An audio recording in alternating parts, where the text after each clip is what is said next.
Hey there people, FenixFire here with another mixed tier match. This time my opponent is NARANagi. Link in the description as always.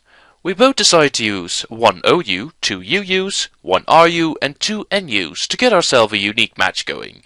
Without further ado, here we go. Seeing how my opponent can easily counter my lead Kabutops, I switch things up and charge with Alakazam.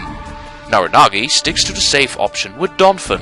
Coaxing my foe into an attack and forego Stealth Rocks, I construct a substitute first to see how my opponent will react. As predicted, the allure of a quick kill is too great, as Earthquake vanquishes the substitute as rapidly as it appeared.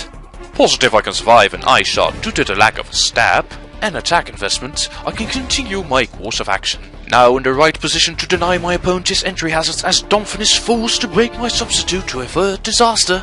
I launch my first assault using Psychic. Boosted by the Life Orb, I'm able to badly wound the foe right off the bat. Just to make sure the enemy won't try any shenanigans as I switch out, I stay put to eliminate any chance of the aforementioned entry hazard being deployed. Although it causes Alakazam to fall, its sacrifice will allow both Salamence and Aerodactyl to fly freely. Ready to finish what Alakazam started, Cacturne takes the stage.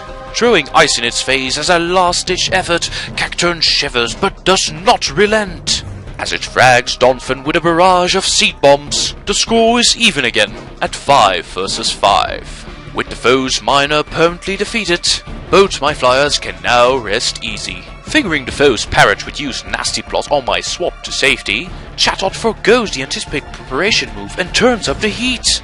Luckily for me, Cacturne is able to take cover and avoid damage, an attack that would have surely eradicated my Pokemon if it hit. As I'm able to build another substitute, the matchup has turned into my favor. Trying to outpredict my adversary, Chatot actually continues its efforts to cook Cacturne. Firing off a Seed Bomb to break the common Focus Sash on this Pokemon or hit a switch for decent damage, I must play more conservative if I am to defeat my opponent. Betting my money on Sucker Punch to eliminate Chatot, I crush another combatant and set the record to 5 versus 4. Down another fighter, Nagi sends out Salamence to exact fierce retribution. Fearing it might set up, yet confident my opponent will not attempt it this early in the match, I rapidly lash out with Sucker Punch as the foe thirsts for my cactus blood. As the adversary's dragon picks up the slack where Chatot failed and incinerates Cacturne with Fire Blast, both sides lose Pokemon rapidly and the score is already at 4 versus 4. Free to intercept with my giant slot, NARANagi falls back into Banette. A Pokemon Slacken fails to hit due to its ghost typing. Unable to tangle with this apparition due to being locked into my attack with Choice Scarf, I must recall lest I'm left at Banette's mercy. Positive the foe is a trick set due to its Frisk ability, yet certain it won't use the aforestated move after spotting my Choice Scarf, I shift out for my defensive Kabutops. Expecting the opposition would actually switch into Salamence to evade taking damage from Stealth Rocks, I adjust my sights and fire off a Stone Edge, but it misses. Now that I know the foe won't switch again, I stand my ground as Earthquake nearly cracks Kabutops' shell. Left with little strength, I'm still able to mine the arena and severely reduce the enemy's dragon's mobility, especially considering it packs a Life Orb to trade its HP for added power. Defiant as ever, Kabutops hastily smacks the foe with Aqua Jet before facing the inevitable. The opponent, on the other hand, contemplates I might switch and transitions into Cross Poison. Even with the stab boost, the resistance cuts the damage immensely, allowing my sturdy Trilobite to live another turn and eke out as much damage as possible. Satisfied with its work, I let Kabutops rest for now, as the scoreboard drops to 3 versus 4. Spotting a chance I could set up and plow through the foe, I swoop in with Aerodactyl. Hoping my enemy might switch out, fearing an Earthquake attack, I improve my Predator skills with Hone Claws.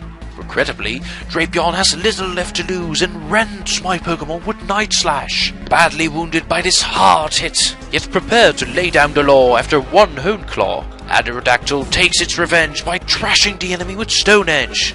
As Drapion bites the dust, the battle continues to be evenly matched at 3 versus 3. Eager to stop my prehistoric critter from ending the battle early, Choice Band Banette once again haunts the play area. Expecting this turn of events, I already have my answer ready in the form of Slacking. As I swap it to negate the foe's sneaky attack, I now have Banette cornered with Pursuit. As we continue to trade Pokemon, 3 versus 2 is all that remains for now. Having little left to spare, NARANagi deploys his last unseen Pokemon, namely Whimsicott.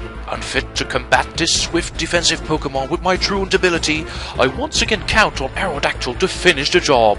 Alas, as soon as it flies in, the foe clouds the sky with Stun Spore, paralyzing my otherwise speedy creature into a slow lump. Even with my speed advantage disabled, I must press the assault in order to prevent my enemy of establishing a substitute. With it can surely outstall all of my Pokemon with a combination of Leech Seed, Leftovers, Substitute, and its Prankster ability. Something I want to prevent at all costs when the next Pokemon is forced to finish the job.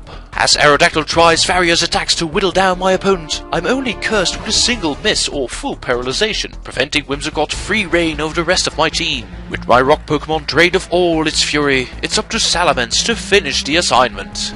Incapable of obtaining its true potential as I'm forced to press the attack, I can only pray that my attacks will suffice at this low level. As I refuse to back down with Dragon Claw, Salamence is eventually able to break through the opposing grass Pokemon. Despite left crippled, Whimsicott's death provides me with another chance to take control of the game. After this long bout, only 2 versus 1 Pokemon remain. Facing down a mirror match, I cannot hope to win the duel at hand, as paralysis erases any chance I might outspeed. As I can only watch as the truth unfolds, Outrage smacks down my dragon with ferocious force. Destroyed in a single hit, both trainers only have 1 Pokemon left. With both mythical beasts staring each other down, the Choice Scarf saves the day by providing enough speed to end the match in my favor at a 1 versus 0. That was the game for today, and I hope you enjoyed it. Wasn't able to squeeze out a long or thoroughly worked out narration due to job commitments and holidays coming up, so it was kinda rushed. I hope you didn't show too much, and aside from that, feel free to like, comment and subscribe if you want to see more. Happy holidays to everybody, and this is FenixFire signing out.